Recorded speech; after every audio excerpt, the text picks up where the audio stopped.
Shalom. Ada sukacita? Masih ada semangat?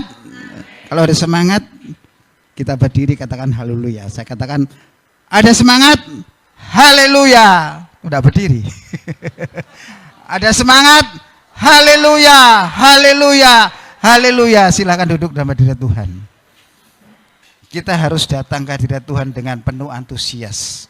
Kita harus datang pagi hari ini dengan penuh kerinduan. Kalau tidak ada kerinduan, kita akan datangnya dengan pulangnya sama, bahkan mungkin lebih buruk lagi. Tapi kalau kita datang dengan penuh kerinduan, datangnya sudah semangat, pulangnya tambah semangat karena mendapat berkat-berkat yang baru. Siapa yang percaya akan dapat berkat yang baru pagi hari ini, angkat tangan. Puji Tuhan, puji Tuhan. Saya selalu berusaha, seperti firman Tuhan katakan, berusaha untuk bisa punya kerinduan akan Taurat Tuhan. Itu tidak gampang. Jadi kalau belajar firman Tuhan itu anggap menyelidiki firman Tuhan itu suatu keasikan tersendiri, tidak akan pernah ditemukan untuk apapun yang bisa kita lakukan di bumi ini. Kalau kita bisa nyidik firman Tuhan, itu satu rahasia yang tidak akan habis sekali. Kalau kita punya antusias seperti itu, maka setiap kali firman diberitakan, respon atau antusias roh itu akan timbul dari hati kita. Siapa yang punya kerinduan akan mendengar firman Tuhan pagi ini, angkat tangan. Kalau tidak punya kerinduan, lebih baik keluar. Maaf.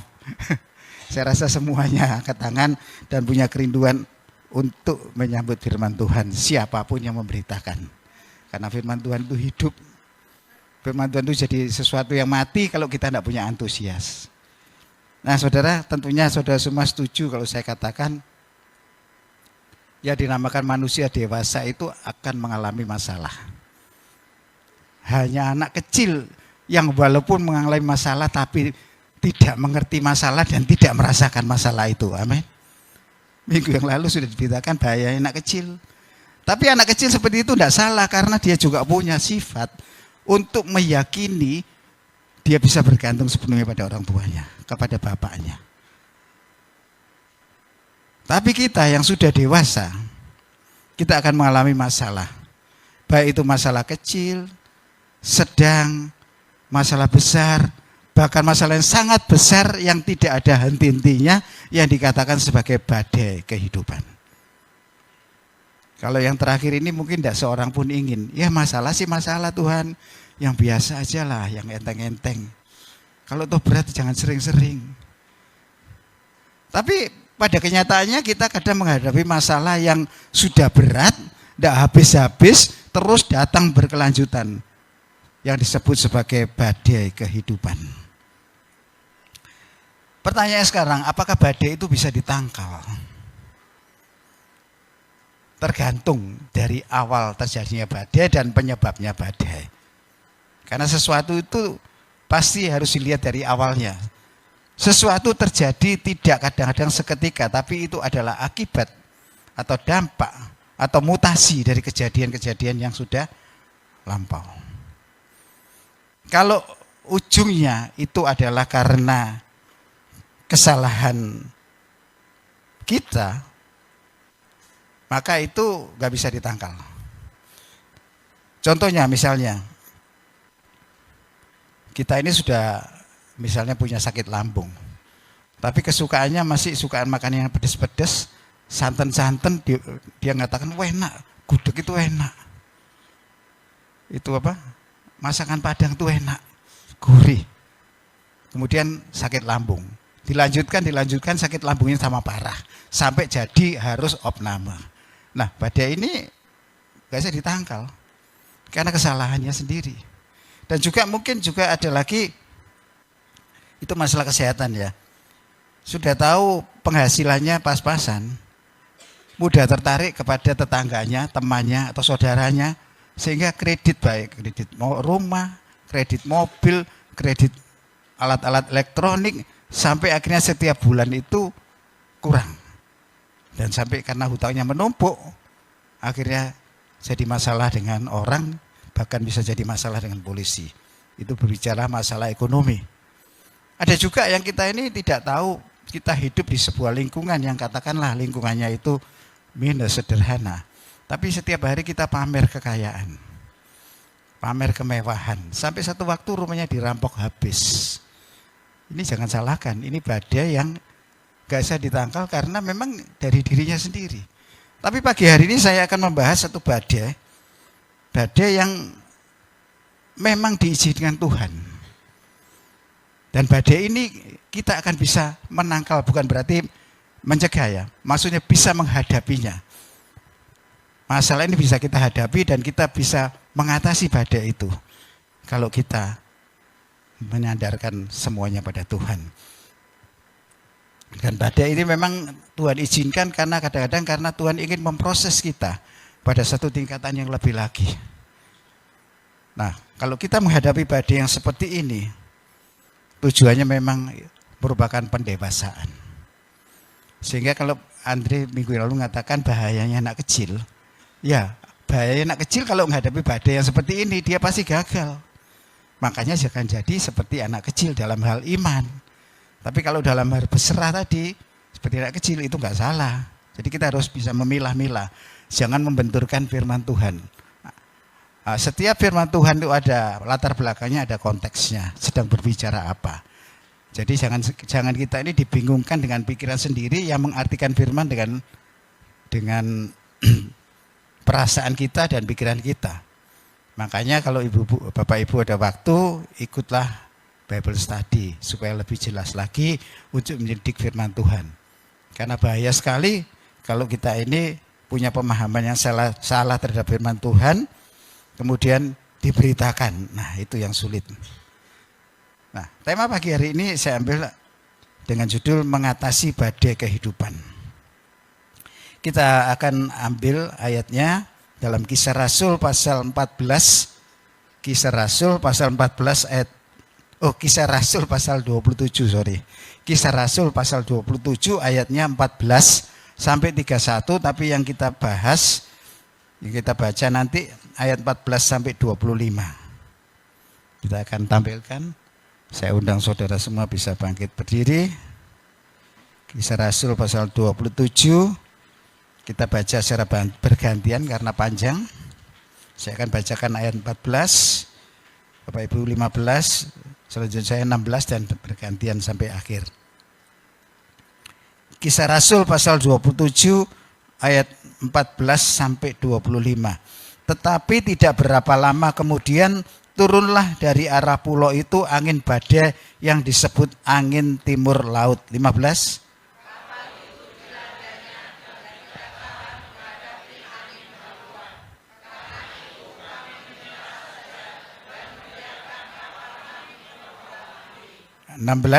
Kemudian kami hanyut sampai ke pantai sebuah pulau kecil bernama Kauda, dan di situ dengan susah payah kami dapat menguasai sekoci kapal itu. 17.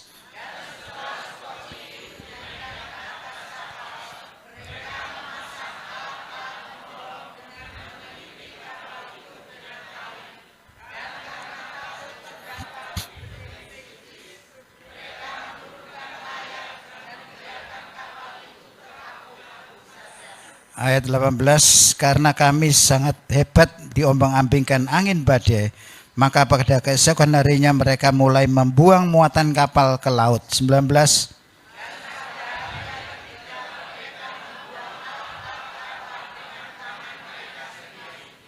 Setelah beberapa hari lamanya baik matahari maupun bintang-bintang tidak kelihatan, dan angin badai yang dahsyat terus-menerus mengancam kami, akhirnya putuslah segala harapan kami untuk dapat menyelamatkan kami. 21.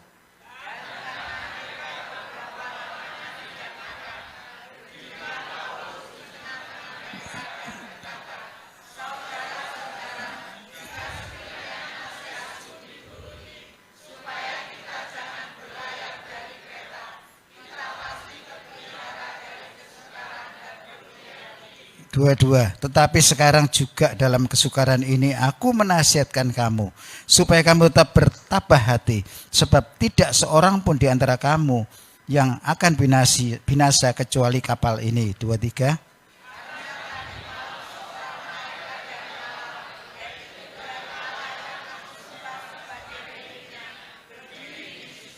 24, dan ia berkata, "Jangan takut, Paulus, engkau harus menghadap kaisar, dan sesungguhnya oleh karunia Allah, maka semua orang yang dapat bersama-sama dengan engkau di kapal ini akan selamat karena engkau." Amin. Silakan duduk. Terima kasih.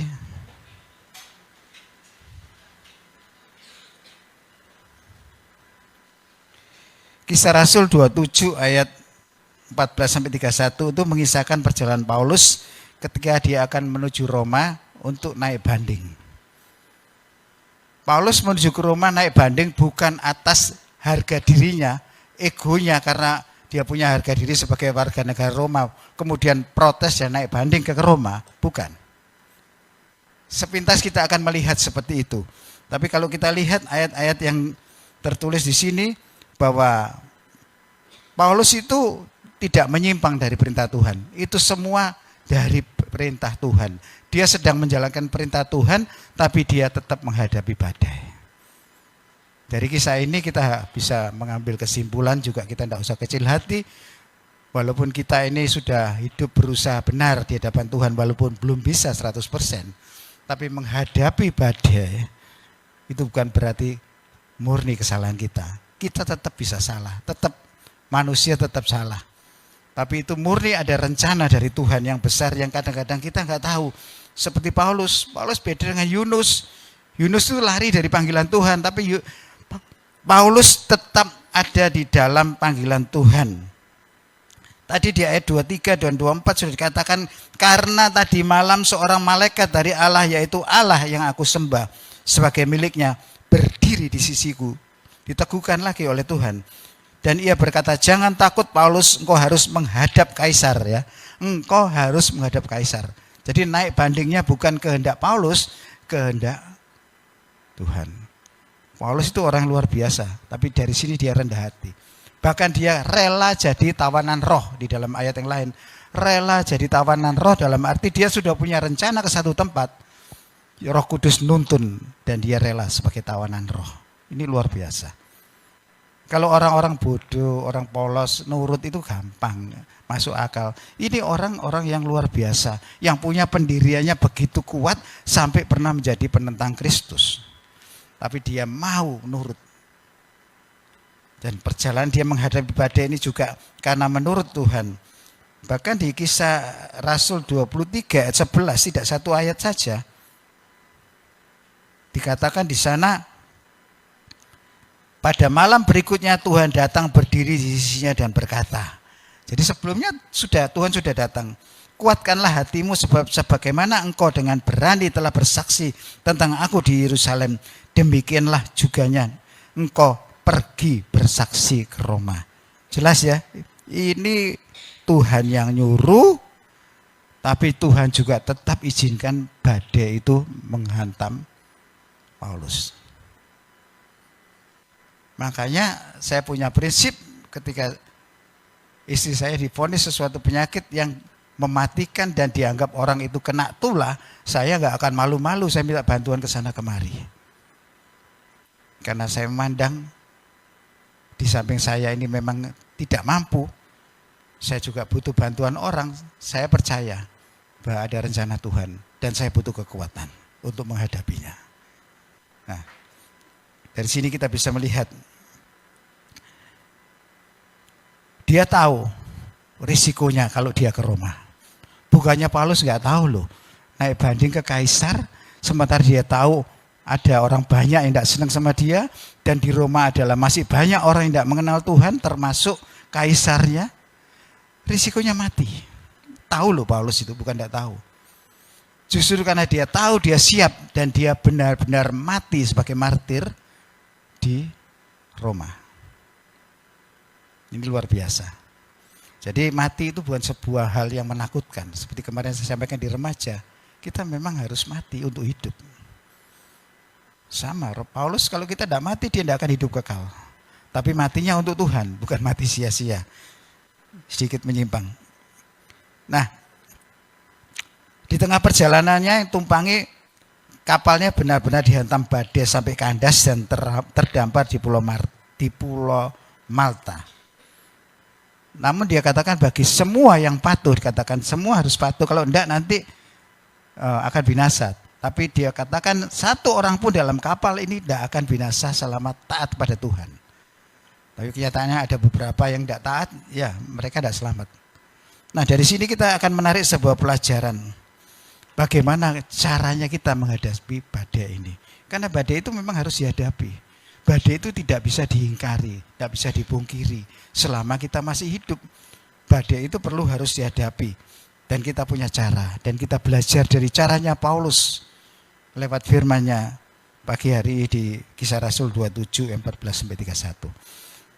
Saya menemukan 4 cara untuk bisa mengatasi badai. Cara yang pertama adalah berserah. Ayat 15-17 di sana mengatakan, kapal itu dilandanya dan tidak tahan menghadapi angin laluan. Karena itu kami menyerah saja dan membiarkan kapal kami terombang-ambing. Kemudian kami hanyut sampai ke pantai sebuah pulau kecil yang bernama Kauda, dan di situ dengan susah payah kami dapat menguasai sekoci kapal. Dan setelah sekoci itu dinaikkan ke atas kapal, mereka memasang alat-alat penolong dan meliti kapal itu dengan tali. Dan karena takut terdampar di peting kritis, mereka menurunkan layar dan membiarkan kapal itu terapung-apung saja tanpa berusaha untuk mengendalikan. Ini sebuah kisah memang, tapi ini sebuah gambaran bagaimana kita menghadapi sebuah badai. Yang pertama kita lakukan bukan mengandalkan kekuatan sendiri, melawan, cari cara, cari upaya bagaimana bisa menyelesaikan dengan kekuatannya sendiri. Paulus tidak, berserah. Dia nggak sama dengan jurumudi kapal. Dia berserah. Jalan pertama di mana kita mengatasi badai yang satu, berserah. Wajar, karena kita ini kemampuannya terbatas. Tuhan pun tahu di Wahyu mengatakan, aku tahu kemampuanmu tidak seberapa. Kalau nggak salah dia berbicara kepada jemaat di Laodikia. Jadi kita harus menyadari bahwa memang walaupun kita punya kemampuan finansial, kita pandai, kita yang seorang punya pendidikan tinggi, tapi kita tidak bisa mengandalkan itu semua kecuali kita berserah kepada Tuhan. Berserah ini digambarkan di sini bukan berarti kita tidak berbuat apa-apa atau pasrah bongkoan, bukan. Berserah sini gambarkan seperti kita kondisi kapal yang ditumpangi Paulus dihantam badai dengan tidak menentang arus. Jadi berserah berarti yang pertama tidak menentang arus, tidak melawan, dan membiarkan semuanya itu berjalan. Tapi tentunya tetap mohon kepada Tuhan. Cuma untuk dirinya sendiri tidak ada perlawanan. Namun tetap berusaha, dikatakan tadi, dengan mengurangi beban kapal. Berserah dengan tidak berusaha mengatasi dengan kemampuan, dengan pengalaman atau keahlian sendiri. Seperti yang dikatakan di ayat 11-13 di atasnya, saya bacakan sebentar. Tetapi perwira itu lebih percaya kepada jurumudi dan nakoda dan daripada perkataan Paulus. Jadi jurumudinya percaya, lebih meyakini dengan kekuatannya sendiri bahwa dia bisa mengatasi. Karena pelabuhan itu tidak baik untuk tinggal di situ selama musim dingin bagi perwira itu. Maka kebanyakan dari mereka lebih setuju untuk berlayar terus dan mencoba mencapai kota Phoenix untuk tinggal di situ selama musim dingin. Kota Phoenix adalah sebuah pelabuhan pulau kereta yang terbuka ke arah barat daya dan ke arah barat laut. Pada waktu itu angin sepoi-sepoi bertiup dari selatan. Mereka menyangka bahwa maksud mereka sudah tentu akan tercapai. Mereka membongkar sau lalu berlayar dekat sekali menyusuri pantai Kreta. Secara pengalaman, secara geografis pada saat itu, secara kepandaian melihat arah angin, aman-aman saja. Mereka punya gambaran kalau mereka di Pulau Kreta, sana kota cukup besar, melewatkan musim dingin di sana enak. Tapi Tuhan kehendaknya lain. Jalan pikiran Tuhan itu berlawanan dengan jalan pikiran manusia. Karena manusia pakai kekuatannya yang tidak seberapa, Tuhan mengandalkan kekuatannya luar biasa, bahkan kemahatauannya dia, dan dia tahu yang terbaik. Ini tidak gampang, karena memang kita tuh sering melihat pada yang kelihatan. Kita bisa melihat dengan keberadaan kita saat ini. Oh, saya mampu, saya punya kemampuan finansial yang besar. Ini terlihat dari kita kalau bisa melihat dengan kemampuan finansial yang besar sekalipun tidak akan bisa menyelamatkan nyawanya kalau Tuhan mengendaki. Bahkan kita bisa melihat waktu COVID, bosnya Samator yang memproduksi oksigen yang menolong banyak orang, dirinya sendiri tidak tertolong karena mengandalkan kemampuannya sendiri. Nah, di sini kita juga bisa melihat hal yang seperti ini. Kita harus jangan bersandar dengan pengampuan atau pengalaman, tapi kita harus tunduk pada maunya Tuhan dengan mencari kehendak Tuhan itu apa. Tunduk pada maunya Tuhan dengan cari kehendak Tuhan itu yang bagaimana. Karena repot loh, kita nggak tahu maunya Tuhan. Kalau kelihatan sama-sama manusia, kita tanya Tuhan maumu apa, bisa dijawab. Tuhan ini bukan Tuhan yang bisa diajak dialog secara langsung. Dia mau dialog lewat doa. Kenapa tidak mau secara langsung lah? Mana mungkin lah penduduk yang bermiliar-miliar omong-omongan tidak bisa, bukan? Dia maha tahu. Dia menjawab itu pada saat yang memang dibutuhkan dan pada saat yang tepat dan yang terbaik. Kita nggak tahu maunya Tuhan. Kita yang cari maunya Tuhan. Kalau kita mencari kehendak Tuhan itu, kita harus minta. Karena kalau tidak minta, Tuhan mau apa? Tapi kita nggak minta dan tidak berusaha untuk tahu, ya kita tidak akan bisa dapat. Karena Tuhan itu bisa menyatakan keinginannya lewat firman, lewat puji-pujian, kemudian lewat kejadian-kejadian di luar dugaan, lewat peneguhan-peneguhan. Itu dibiasakan. Usahakanlah ada kepekaan. Lagi-lagi saya katakan harus ada kepekaan dalam diri seseorang untuk bisa mengetahui kehendak Tuhan. Karena kehendak Tuhan bukan lewat suara. Contoh yang paling gampang itu suami istri. Itu pun masih jauh dari sempurna. Kalau suami istri, supaya kita kadang-kadang bisa tahu maunya istri tanpa dia ngomong. Dari mana? Dari kedekatan. Ada hamba Tuhan yang mengilustrasikan dengan gerakan tangan, dengan mata dipicingkan, itu ngerti. Tapi bagi orang lain nggak ngerti.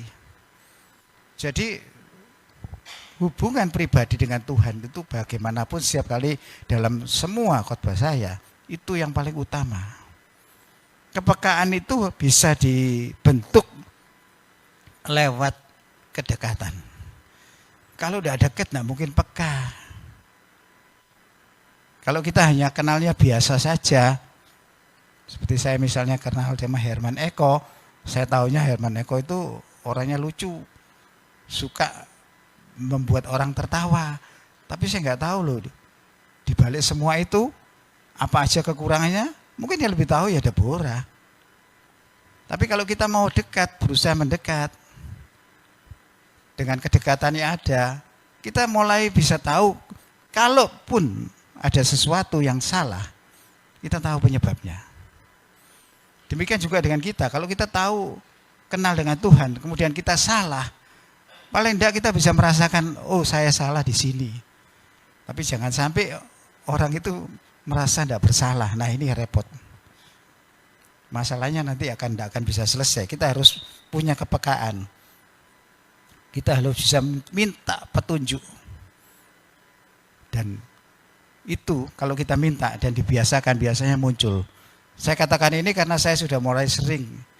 Kalau kita tanya, kadang masih istri saya juga ngomong. Misalnya cari barang sesuatu gitu, gak ketemu-ketemu. Kemudian ya bergumam dalam hati sambil ngomong, Tuhan tunjuk nopo, dari tadi saya mumet nyari itu gak ketemu. Tahu-tahu di sini itu ting. Oh ya di sana, dan benar. Itu berkali-kali. Dulu saya nggak peduli itu, saya kalau diomongin saya jengkel. Tapi lama-lama tak turut, iya terjadi betul. Dan itu tidak akan terjadi kalau tidak dipercayai. Tapi kalau kita percaya, minta, jadi. Amin. Mau belajar supaya kita kuat dalam menghadapi badai. Di samping ketika kita menghadapi itu berserah pada Tuhan, kita jangan bermain-main dengan pikiran kita, dengan usaha untuk mengatur Tuhan. Karena saya pernah melakukannya. Walaupun yang kita harapkan itu sesuai dengan firman Tuhan, tertulis di firman Tuhan, tapi kita mulai mengatur. Saya kaget ketika Pendeta Petrus Agung almarhum mengulas tentang kenapa Yesus mengutuk Koraisim, kota Koraisim. Gara-garanya saya kaget. Gara-garanya ketika Yesus di sana diserai orang yang buta, kemudian ngomongnya jamahlah orang ini supaya dia sembuhkan. Ngomongnya biasa loh. Tapi bagi Yesus itu sudah mulai menguasai, memerintah. Mau tak apakan kayak itu urusannya Tuhan Yesus. Sehingga dia cara menyembuhkannya juga aneh. Dan dalam tanda petik agak jorok. Ada yang diludahi mulutnya, ada yang matanya diberi lumpur ditempelkan. Cara-cara yang Yesus nggak mau diatur. Dari situ saya ketika menghadapi badai sama istri saya sadar, iya. Kalau waktu saya mendengarkan khotbah itu mungkin saya nggak sadar. Jangan coba ngatur Tuhan. Sehingga jujur saya sekarang itu kalau mau ngomong Tuhan jamalah ini maju mundur, salah enggak. Kita harus terserah Tuhan, pakai cara apa Tuhan terserah. Aku enggak berdaya. Jangan berusaha ngatur. Sehingga ketika dalam proses itu yang paling tahu nih Bapak Ibu Tio yang setia mengantar saya. Dia tahu juga sekarang juga bagaimana cara menghadapi badai karena kita sering berkomunikasi.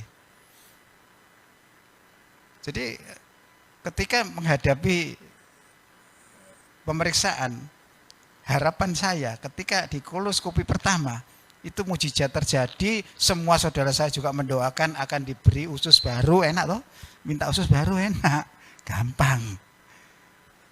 Tapi tidak taunya itu ngatur. Justru hasilnya kena kanker ganas. Tapi dalam badai itu Tuhan sudah persiapan, istri saya nggak goyang. Saya goyang, istri saya nggak goyang, yang bersangkutan nggak goyang. Sudah ditempa ketika kena COVID. Dia banyak konsumsi firman Tuhan, imannya semakin kuat, gak goyang. Jangan coba-coba ngatur Tuhan, berserah saja. Proses yang berjalan menentukan terjadi atau tidaknya rencana Tuhan atas kehidupan kita, karena bisa saja rencana Tuhan itu gagal karena ketidakkonsistenan kita untuk tetap mengandalkan Tuhan. Ngerti maksud saya?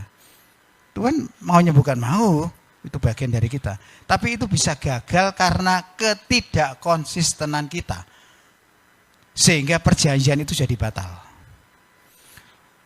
Saya pernah sering mengatakan bahwa Alkitab kita berisi perjanjian. Semuanya perjanjian.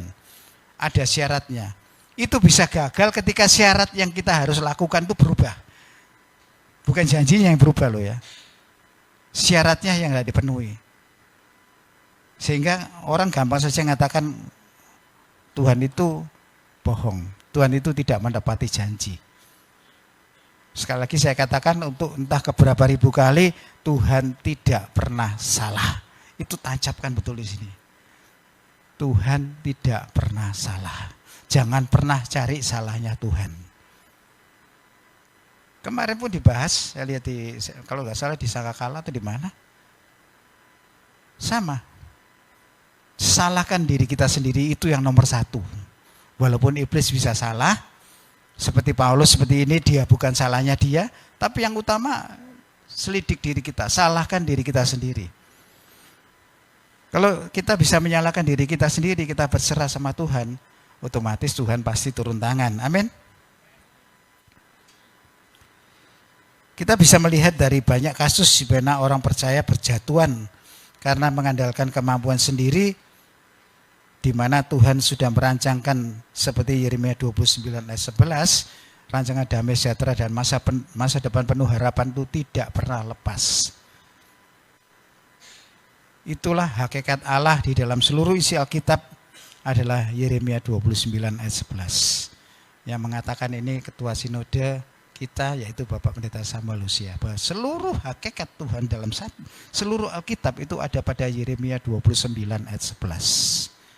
Sebab aku ini mengetahui rancangan-rancangan yang ada pada kepadamu mengenai kamu. Demikianlah firman Tuhan, yaitu rancangan damai sejahtera dan bukan rancangan kecelakaan untuk memberikan kamu hari depan yang penuh harapan. Saya bisa lancar karena itu syarat untuk lulus. Ya Pak Eno. Bahkan maaf, disuruh ngomong dalam bahasa Ibraninya pun saya hafal. Walaupun kadang-kadang setengah hafal, enggak perlu percuma. Yang jelas tadi sudah dijelaskan. Di tengah badai kehidupan, serahkanlah semuanya hanya kepada Tuhan dan percayalah padaku dan Ia akan bertindak seperti yang dikatakan Mazmur 37 ayat 5. Kalau saya dibuka, mengatakan serahkanlah hidupmu pada Tuhan dan percayalah padanya dan Dia akan bertindak. Berserah saja sebagai tanda tidak berdaya dalam kelemahan seperti Paulus yang mempunyai doktrin yang mengatakan bahwa justru dalam kelemahanku lah kuasa Tuhan itu menjadi sempurna. Dalam arti kita dituntut melemahkan diri, bukan lemah ya, melemahkan diri di hadapan Tuhan, bukan di hadapan manusia, melemahkan diri di hadapan Tuhan supaya sempurna. Karena kalau kita sedikit aja gunakan kekuatan kita, Tuhan itu tidak mau dicampur tangani. Karena campur tangan manusia itu bukan menjadi baik. Orang Jawa mengatakan merewang, bukan ngewangi malah merewang. Sering ya dengar kan? Niatnya membantu tapi itu gak ngewangi, merewang, malah mengacaukan. Jadi kita harus izinkan Tuhan yang berdaulat sepenuhnya, tapi harus ingat tetap lewat kita. Kita tetap melakukan bagian kita. Yang kedua, itu tadi hal pertama. Yang pertama supaya kita ini bisa mengatasi badai kehidupan. Cara yang kedua adalah berkorban. Yang pertama berserah, yang kedua dituntut lagi berkorban. Jadi dikatakan tadi kembali ke Kisah Rasul 27.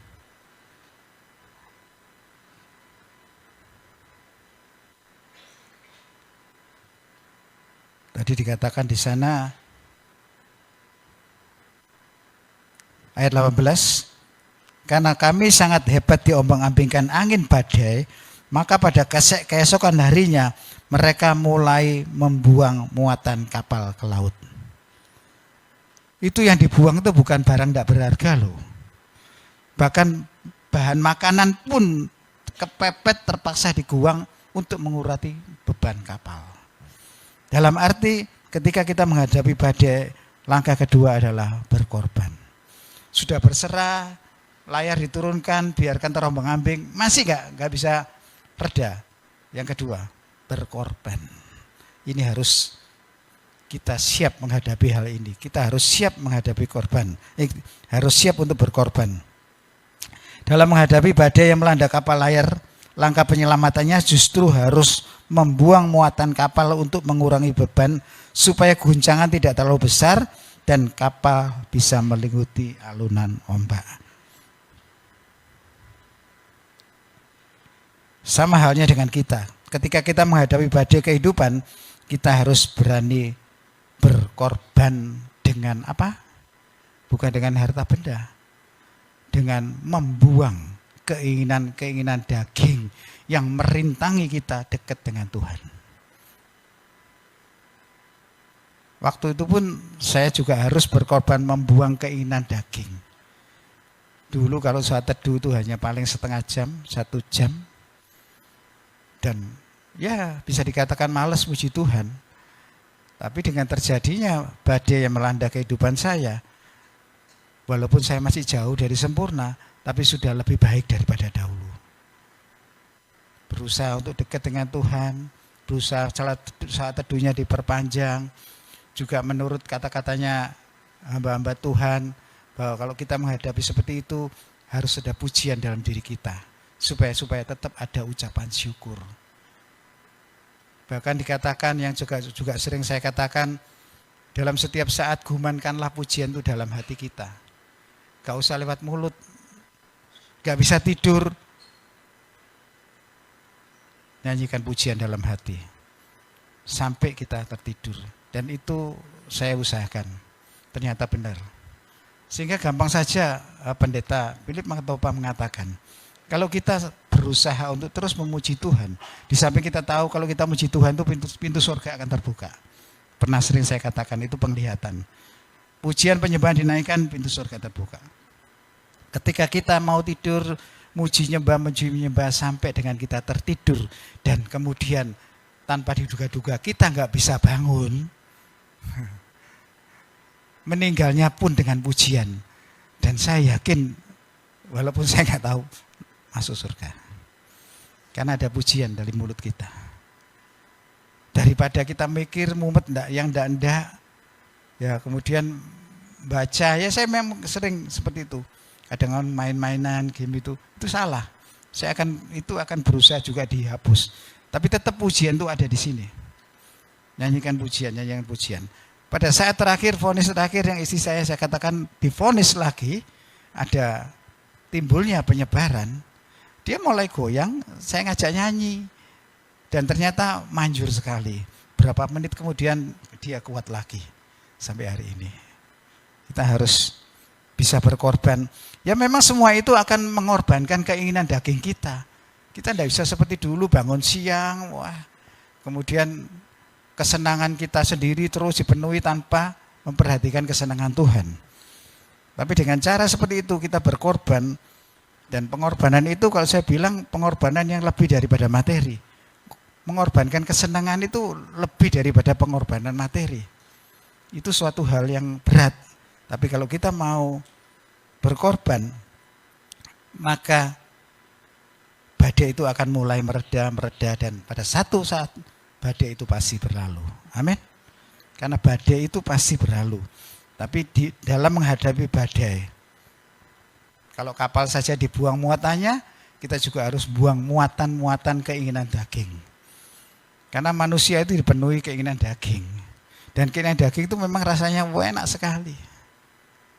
Keinginan roh itu kadang-kadang menyakitkan. Menyakitkannya itu karena masih terpengaruh keinginan daging. Ya, bukan apa-apa.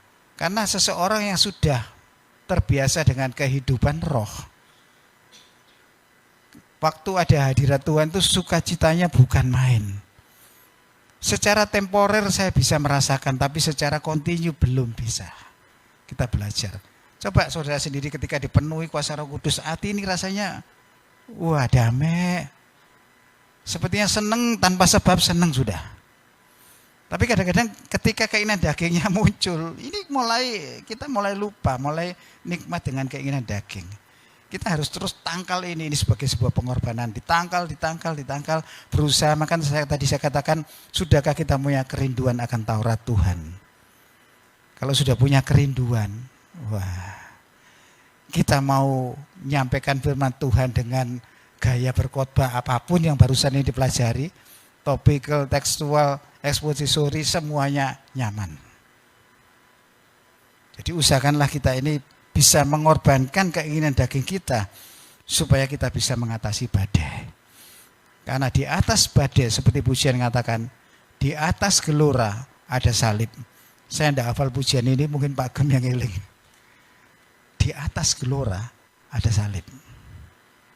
Jangan khawatir. Jadi Tuhan itu sudah siap untuk menolong kita seperti Petrus ketika mau tenggelam. Dia akan ulurkan tangannya. Dan tidak ada satu badai pun yang bisa mengalahkan Tuhan kita Yesus Kristus. Karena Dia adalah Tuhan di atas badai. Badai itu pasti berlalu dan kemenangan ada di pihak kita. Itulah yang kita harapkan. Kita harus bisa melepaskan, berkorban dalam arti kita harus bisa melepaskan yang nomor satu dalam hidup kita selain Tuhan. Bisa enggak? Teorinya gitu. Melepaskan yang nomor satu yang bukan dari Tuhan. Sehingga otomatis posisi nomor satunya Tuhan. Ngerti maksud saya? Kalau ada dalam kehidupan kita ini yang nomor satu yang bukan dari Tuhan, ini dilepas. Kalau udah dilepas, yang nomor satu siapa? Tuhan. Tapi celaka kalau yang menomorlimakan Tuhan, itu piye ngelepasnya? Sakit loh. Kalau Tuhan di nomor dua kan gampang. Nomor satu dihilangi, Tuhan naik nomor satu. Tapi kalau Tuhannya di nomor 5. Ini saya sekedar guyon ya, tapi nyatanya memang gitu loh. Kenapa orang sukar untuk melepaskan keinginan dagingnya, melepaskan untuk berkorban? Kenapa? Karena Tuhannya itu pada nomor di bawah. Semakin jauh ke bawah, semakin sakit mereteli satu-satu ya di atas. Paham maksud saya? Makanya kita harus punya prioritas dalam kehidupan kita.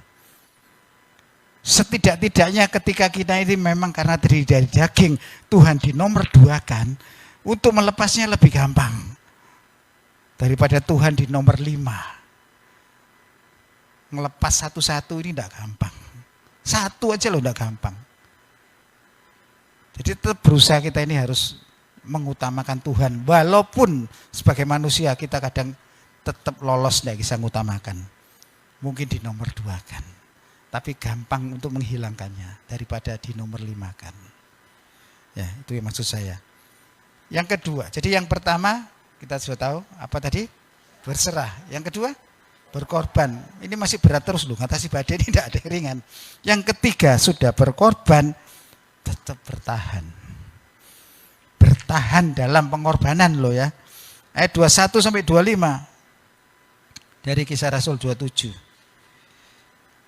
Dan karena mereka beberapa lamanya tidak makan, berdirilah Paulus di tengah-tengah mereka dan berkata, saudara-saudara, jika sekiranya nasihatku dituruti, supaya kita jangan berlayar dari kereta, kita bisa terpelihara dari kesukaran dan kerugian ini. Ini kekecewaan Paulus. Yang bukan karena Paulus kecewa, enggak. Ditunjukkan ini loh kesalahanmu. Tetapi sekarang juga, dalam kesukaran ini luar biasa Paulus ya. Tetapi sekarang juga dalam kesukaran ini, aku menasehatkan kamu, berarti masih ada jalan keluar. Supaya kamu tetap bertabah hati, sebab tidak seorang pun di antara kamu yang akan binasa, kecuali kapal ini. Karena tadi malam seorang malaikat dari Allah, yaitu Allah yang aku sembah sebagai miliknya, berdiri di sisiku. Ada dasarnya Paulus untuk memaksa kita bertahan. Dan ia berkata, jangan takut Paulus, engkau harus menghadap Kaisar, dan sesungguhnya oleh karunia Allah maka semua orang yang ada bersama-sama dengan engkau di kapal ini akan selamat karena engkau. Selamat karena Rasul Paulus. Demikian juga gambaran dalam sebuah rumah tangga. Seorang ayah, kepala rumah tangga, wakil dari Kristus sebagai kepala jemaat, kalau tetap setia pada Tuhan, seisi rumahnya bisa selamat. Peran pentingnya seorang bapak. Ini juga sering saya sampaikan juga dalam persekutuan keluarga tempat saya. Bagaimanapun bukan seorang bapak itu minta dihargai, karena Tuhan itu memang strukturnya di situ. Kalau bapaknya setia, mungkin bisa meringankan beban dosa untuk keturunannya. Walaupun masing-masing tetap harus bertanggung jawab terhadap dosanya masing-masing. 25 mengatakan, sebab itu, ini yang merupakan kuncinya. Tabahkanlah hatimu saudara-saudara, karena aku percaya kepada Allah bahwa semuanya pasti terjadi sama seperti yang dinyatakan padaku. Janji tentang penyelamatan ya.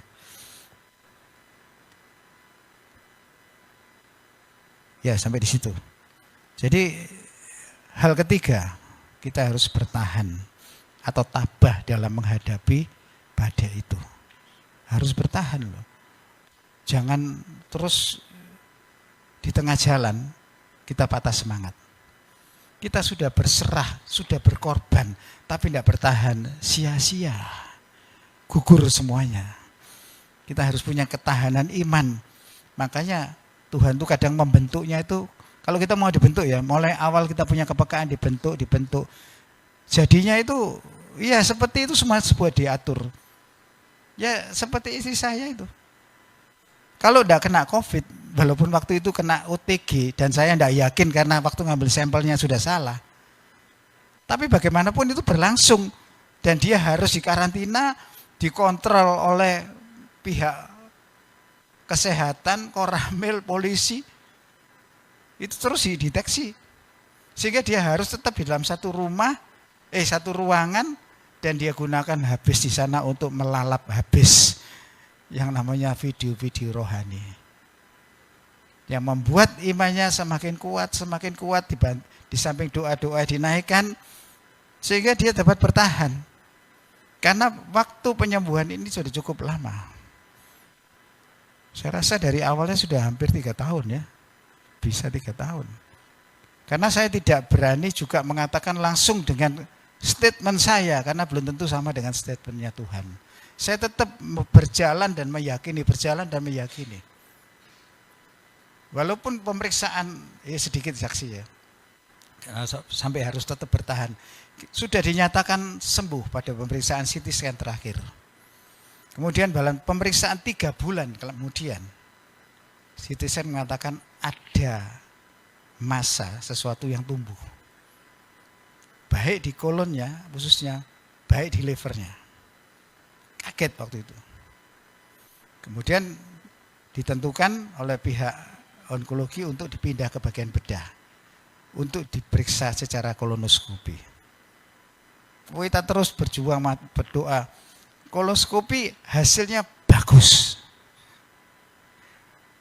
Bingung dokternya waktu memeriksa bagian bedah ini, dia sampai megang kepalanya, dia bilang, "Ibu enggak usah bingung, saya aja yang bingung." Mukanya merah sampai saya lihat ya.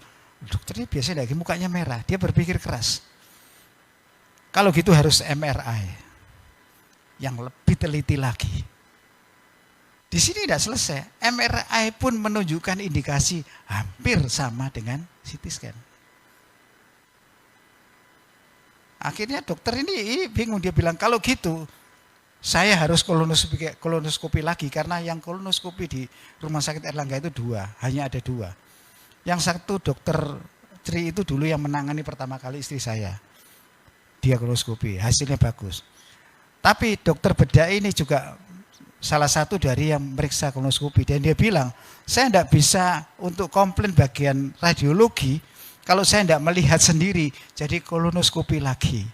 Susah loh saudara, bertahan berapa kali di kolonoskopi. Kalau dulu saya daerah kolonoskopi sekali aja, beratnya bukan main. Istri saya sudah 4 kali ya, 4 kali. Dan semakin segar. Itu semua karena Tuhan. Itu karena semua kita mau bertahan dan tetap bertahan untuk mengandalkan Tuhan. Tetap tabah menghadapi. Dan ketika dilihat yang terakhir dengan dokter bedah, dia melihat ada bekas jahitan yang masih nempel. Sama dia diambil. Saya kagetnya itu gini. Kolonoskopi sebelum pertama itu dokter yang Tri yang meriksa bagus semua. Saya tanya, apa ada yang dibiopsi untuk diambil hasilnya? Oh enggak ada biopsi. Yang kedua, ada. Nanti ini hasilnya ya. Ambil tanggal 15 yang akan datang ini. Ini pikiran saya, wah ini ada apa. Tapi puji Tuhan ketika mau pulang dari kolonoskopi, dokternya itu muncul secara tiba-tiba dan menjelaskan, baru saya lega. Ternyata dia ngambil sampel dari yang namanya jahitan benang itu untuk diperiksakan ada ganasan atau enggak. Bukan karena ada luka di sana, ada benjolan di sana sehingga diambil, bukan. Saya jadi lega. Sehingga nanti pun kalau saya tetap siapkan semuanya, kalaupun itu tetap dinyatakan ada keganasan, mengucap syukur enggak dioperasi. Karena enggak ada benjolan. Tapi saya yakin tetap itu enggak ada. Ya, tapi kita ini saya tetap enggak berani ngatur. Harapan sih boleh harapan. Tadi katakan harus tetap berserah. Bagiannya sekarang adalah bertahan. Bertahan memang membutuhkan kekuatan dan semangat yang lebih besar atau ekstra. Dan bukan sekedar stagnan. Ngerti ya? Maksudnya tidak sekedar kita bertahan diam gini, enggak. Terus maju, itu yang Tuhan kehendaki. Kalau kita tidak maju, kapan selesainya? Tetap kita harus maju. Hadapi semuanya. Kita tidak boleh puas dengan keadaan. Tapi kita harus maju. Walaupun kita tetap harus melakukan bagian yang pertama, kedua, ketiga, tetap harus kita hadapi. Karena semakin mendekati selesainya, semakin kita berat untuk menghadapi semuanya. Setiap tekanan bagi orang percaya merupakan pemicu untuk lebih maju. Ya. Bagi orang percaya, setiap tekanan itu memicu kita untuk lebih maju. Sehingga banyak kata-kata bijak yang mengatakan, beberapanya saya sebutkan, dihambat semakin merambat. Perkataan ini pernah disampaikan oleh Presiden keempat Abdurrahman Wahid. Orang Kristen itu jangan dihambat, dia akan merambat.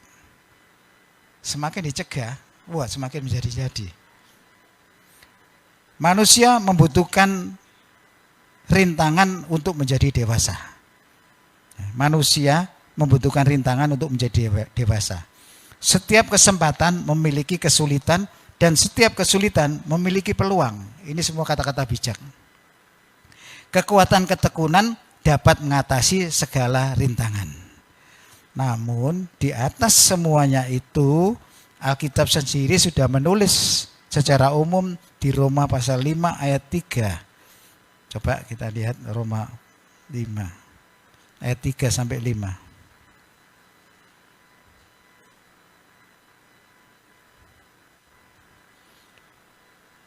Dan bukan hanya itu saja, kita malah bermegah juga dalam kesengsaraan kita, karena kita tahu bahwa kesengsaraan itu menimbulkan ketekunan. 4. Dan ketekunan menimbulkan tahan uji, dan tahan uji menimbulkan pengharapan. 5.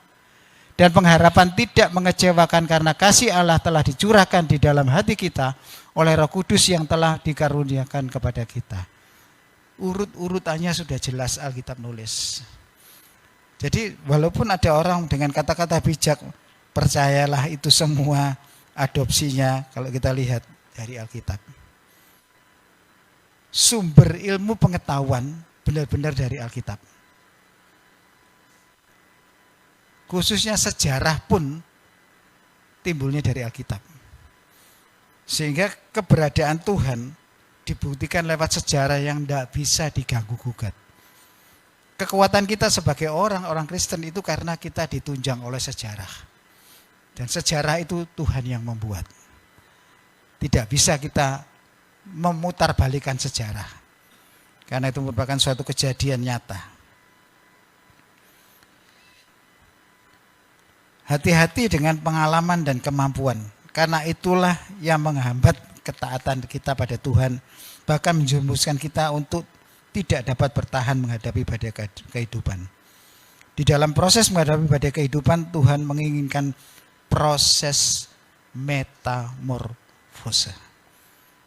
Ya, saya tekankan, Tuhan tidak hanya sekedar perubahan hidup atau transformasi. Maaf, saya pernah koreksi dia bahwa bersama Tuhan itu bukan hanya sekedar perubahan hidup yang biasa, tapi metamorfose. Perubahan hidup dalam bentuknya juga. Bukan sekedar transformasi. Bukan sekedar perubahan. Dibutuhkan memang transformasi. Langkah awalnya dibutuhkan transformasi. Tapi perubahannya adalah seperti metamorfose. Dari ulat yang bisa ke sana kemari menjadi kepompong yang tidak berdaya sama sekali, bentuknya juga jelek. Bahkan mohon maaf dijadikan makanannya burung pun nggak mau kalau kepompong, kalau ulat mau. Itu sebuah proses yang menyakitkan jadi kepompong. Dan proses jadi kepompong inilah tadi yang dialami juga ketika kita harus bertahan dalam ketidakberdayaan seperti kepompong. Dia juga harus berserah, dia berkorban, rela jadi seperti itu. Tapi nantinya dia akan buat bentuk menjadi kupu-kupu yang indah. Kalau dibandingkan dari ulat dengan kupu-kupu sama sekali tidak sebanding. Dan Tuhan pun memproses kehidupan kita adalah metamorfose. Jadi yang benar adalah metamorfose kehidupan, itulah yang Tuhan kehendaki, bukan yang biasa-biasa. Tidak mungkin dari ulat bisa jadi kupu-kupu kalau tidak jadi kepompong. Tuhan tahu itu. Dan Tuhan akan selalu menyertai kita untuk kita bisa bertahan supaya kita kuat. Seperti tadi Paulus juga mengatakan janjinya di ayat 23 dan 24 untuk dia tetap pegang janji itu, dan dia bilang jangan khawatir, tidak ada satu orang pun yang akan binasa kalau tetap menuruti apa maunya Tuhan dalam bertahan tadi. Yang keempat, yang terakhir supaya kita ini bisa mengatasi badai kehidupan adalah tunduk atau taat pada perintah Tuhan. Ayat 26 dari Kisah Rasul 27. Namun kita harus mendamparkan kapal ini di salah satu pulau. Selanjutnya dikatakan malam yang ke-14 sudah tiba dan kami masih tetap berombang-ambing di laut. Tapi kira-kira tengah malam awak kapal merasa bahwa mereka telah dekat daratan. Selanjutnya dan selanjutnya sampai ayat 34 di sana dikatakan. Bagaimana kita harus kunci yang terakhir, tunduk dan taat pada maunya Tuhan. Udah berserah, udah berkorban. Udah apa selanjutnya? Bertahan, tapi tidak taat. Sia-sia semuanya, sia-sia. Kunci terakhir kita harus taat. Taat itu dalam bahasa Indonesia dibolak-balik pun tetap bunyinya taat. Apapun alasannya, Tuhan cuma nuntut kita ini taat pada Tuhan. Kita harus tunduk pada maunya Tuhan, bukan pada kemauan kita. Supaya kita bisa turut nuruti kehendak Tuhan. Kuncinya di Amsal 3 ayat 5. Percayalah kepada Tuhan dengan segenap hati. Jangan bersandar pada pikiranmu sendiri. Ayat ini luar biasa loh. Dan tidak gampang dilakukan. Karena sering kita ini bermain-main dengan pikiran sendiri. Khususnya orang-orang yang otaknya itu cemerlang. Itu sering bermain-main dengan pikirannya sendiri. Seperti Paulus bisa sampai seperti itu tuh hebat. Karena Paulus pinternya bukan main. Sampai Raja Agripa mengatakan, karena kamu kebanyakan ilmu kamu gila. Dikatakan seperti itu. Dia bilang, aku gak gila. Itu adalah tindakan taat pada Tuhan. Sehingga sampai dikatakan yang Paulus itu gila. Kita mungkin kadang-kadang dikatakan gila, enggak usah takut. Ketika tunduk pada Tuhan, orang katakan gila, enggak usah dihiraukan. Karena kamu pikiran yang tidak nutut, bahasa Jawa tidak gayo, ngatakan kita gila. Padahal itu suatu pemikiran yang tinggi sekali. Untuk bisa taat pada Tuhan itu satu tindakan yang paling bijaksana di dunia ini. Kalau nuruti putusannya sendiri gampang, nuruti putusannya orang gampang. Tapi taat kepada Tuhan itu adalah kebijaksanaan tingkat tinggi. Karena itu harus melawan keinginan daging, melawan yang kelihatan, melawan yang mayoritas. Makanya dikatakan Tuhan itu adalah Tuhan yang supranatural, bukan yang natural. Yang natural itu manusia. Supranatural itu milik Tuhan, dan itu pasti bertentangan dengan yang natural. Kita harus sadari itu. Lagi-lagi caranya, ya tadi saya katakan, munculkan kepekaan. Berkali-kali saya katakan munculkan kepekaan. Dan kepekaan bisa dijalin hanya dengan kedekatan atau hubungan intim. Seberapa sering kita berhubungan dengan Tuhan, walaupun tidak secara formal, disitulah letak kedekatan kita.